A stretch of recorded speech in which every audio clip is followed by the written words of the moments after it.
വീട്ടിൽ APJ അബ്ദുൽ കലാം സാങ്കേതിക സർവകലാശാല അഥവാ KTയുടെ കീഴിൽ കോളേജുകളിൽ പഠിക്കുന്ന വിദ്യാർത്ഥികളുണ്ടോ?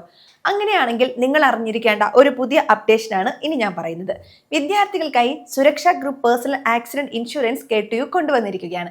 നാഷണൽ ഇൻഷുറൻസ് കമ്പനിയുമായി ചേർന്നാണ് സർവകലാശാല ഈ പദ്ധതി നടപ്പാക്കുന്നത്. ഈ പുതിയ അധ്യയന വർഷം മുതൽ ഈ ആനുകൂല്യം കുട്ടികൾക്ക് ലഭിക്കും എന്നാണ് റിപ്പോർട്ടുകൾ സൂചിപ്പിക്കുന്നത്. ഇതിലൂടെ എന്തൊക്കെ ആനുകൂല്യങ്ങൾ കിട്ടും എന്ന് നമുക്ക് ഈ വീഡിയോയിലൂടെ നോക്കാം. എങ്ങനെയാണ് ഇതിന്റെ സഹായം കൈപ്പറ്റേണ്ടതെന്ന് ഞാൻ കൃത്യമായി പറഞ്ഞുതരാം. കൃത്യമായി കാര്യങ്ങൾ മനസ്സിലാക്കാൻ ഈ വീഡിയോ മുഴുവനായും കാണുക. ഇതുമായി ബന്ധപ്പെട്ട കൂടുതൽ വിവരങ്ങൾ പുറത്തു വരാനിരിക്കുന്നതേ ഉള്ളൂ. അതിനാൽ വിദ്യാർത്ഥികൾ എപ്പോഴും ഇതിനെക്കുറിച്ച് അന്വേഷിക്കണം. നമ്മുടെ മക്കൾ കോളേജിൽ പഠിക്കുമ്പോൾ എന്തെങ്കിലും അപകടമുണ്ടായാൽ എന്ത് ചെയ്യും? അത്തരം സാഹചര്യങ്ങളെ കുടുംബത്തിന് താങ്ങാകാനാണ് ഈ സുരക്ഷാ പദ്ധതി. ഓരോ പദ്ധതി പ്രകാരം ഓരോ വിദ്യാർത്ഥിക്കും പരമാവധി 12 ലക്ഷം രൂപ വരെ ഇൻഷുറൻസ് പരിരക്ഷ ലഭിക്കും എന്നാണ് ലഭ്യമായ വിവരത്തിൽ മനസ്സിലാക്കുന്നത്. ഇത് വളരെ വലിയൊരു തുകയാണ്. അപകടങ്ങൾ ആർക്ക് എപ്പോൾ വേണമെങ്കിലും സംഭവിക്കാം. അങ്ങനെയുള്ള സമയത്ത് സാമ്പത്തിക ബുദ്ധിമുട്ടോർത്ത് ആരും വിഷമിക്കരുത്. അതിനെയാണ് സർവകലാശാല ഇപ്പോൾ ഈ വലിയ തുക ഉറപ്പാക്കുന്നത്.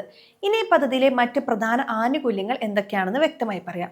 വിദ്യാർത്ഥിയുടെ മാതാപിതാക്കളിൽ ആർക്കെങ്കിലും അപകട മരണം സംഭവിച്ചാൽ 5 ലക്ഷം രൂപ നോമിനിക്ക് ലഭിക്കും.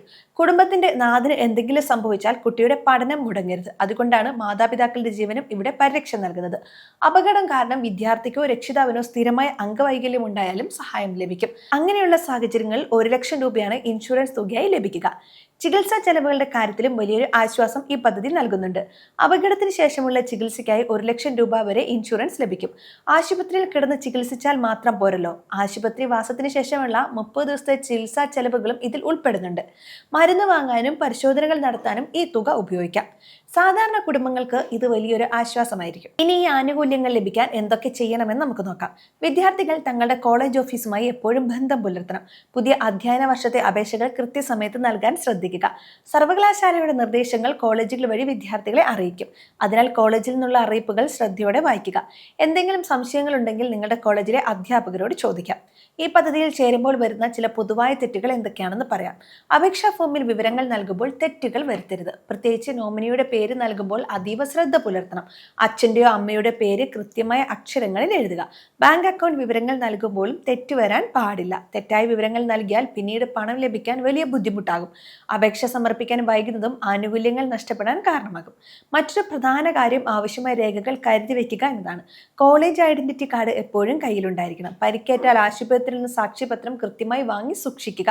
ചികിത്സാ ബില്ലുകളൊന്നും കളഞ്ഞു പോകരുത്. എല്ലാ അസൽ ബില്ലുകളും ഇൻഷുറൻസ് ക്ലെയിം ചെയ്യാൻ ആവശ്യമാണ്. മരണ സർട്ടിഫിക്കറ്റ് അല്ലെങ്കിൽ അംഗവൈകല്യ സർട്ടിഫിക്കറ്റ് എന്നിവ കൃത്യമായി ഹാജരാക്കണം. ഈ രേഖകളെല്ലാം കൃത്യമാണെങ്കിൽ മാത്രമേ പണം വേഗത്തിൽ ലഭിക്കൂ. അപേക്ഷിക്കേണ്ട തീയതി അറിയാൻ നിങ്ങളുടെ കോളേജിൽ അന്വേഷിക്കുക. ഔദ്യോഗിക വെബ്സൈറ്റ് വഴി വിവരങ്ങൾ ഉറപ്പുവരുത്തുന്നതാണ് എപ്പോഴും നല്ലത്. ഈ ഇൻഷുറൻസുമായി ബന്ധപ്പെട്ട കൂടുതൽ വിവരങ്ങൾ അറിയാൻ KTയുമായി ബന്ധപ്പെടുക.